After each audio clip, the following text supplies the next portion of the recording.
प्यारी देश तनी देखे दहम के। बटोही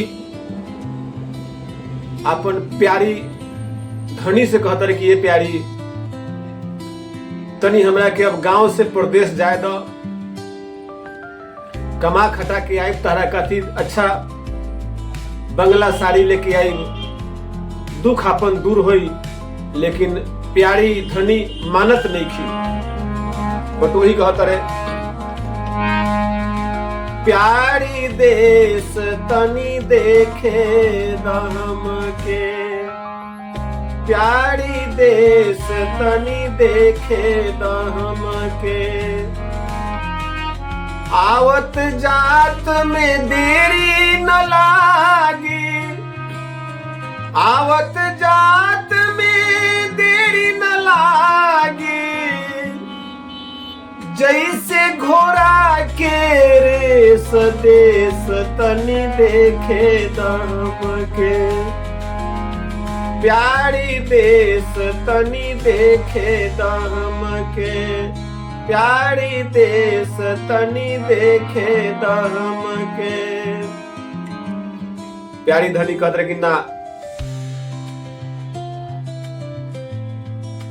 शहर के बड़ा सिस्टम खराब बा, अगर रउआ के कोई मती मार दी तो हमरा के रउआ भुला जाइए। बट वही कहत रहा कि ना ऐसा ना होई, रुपया कमा के हम बहुत जल्दी आई, ऐसे तू धीरज धरा, बहुत जल्द हम आ जाए। प्यारी देश तनी देखे दहम के, आवत जात में देरी न लागी, आवत जात में देरी न लागी। जैसे घोड़ा के रेस देश तनी देखे दहम के, प्यारी देश तनी देखे दहम के, प्यारी देश तनी देखे दहम के। आगे बटोही अपन प्यारी धनी से कहत रे का,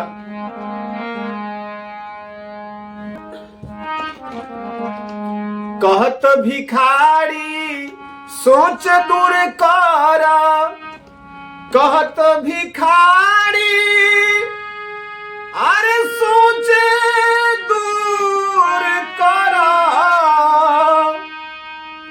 कहत भिखारी सोच दूर करा, कृपा करी है महेश देश तनी देखे दहम के। का सब कृपा भोला बाबा महेश करी है, हमरा के जाए द घूमे द, उनका जे करे को होई से करबे करी है। कृपा करी है महेश देश तनी देखे दहम के, प्यारी देश तनी देखे दहम के, प्यारी देश तनी देखे दहम के।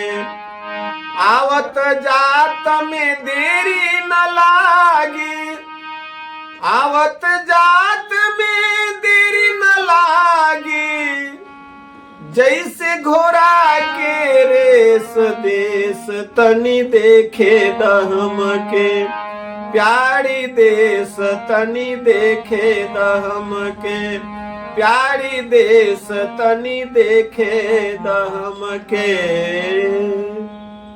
कहलस भोजपुरी के जन्मदाता शेक्सपियर हमारे भिखारी ठाकुर जी विदेशिया में नाटक जे लिखनियों में कहतनी अपना पत्नी से, प्यारी धनी से।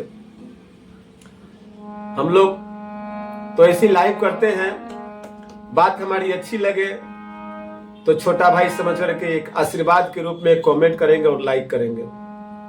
बस आप ऑडियंस हमारे लिए भगवान है और आपका आशीर्वाद चाहिए बस।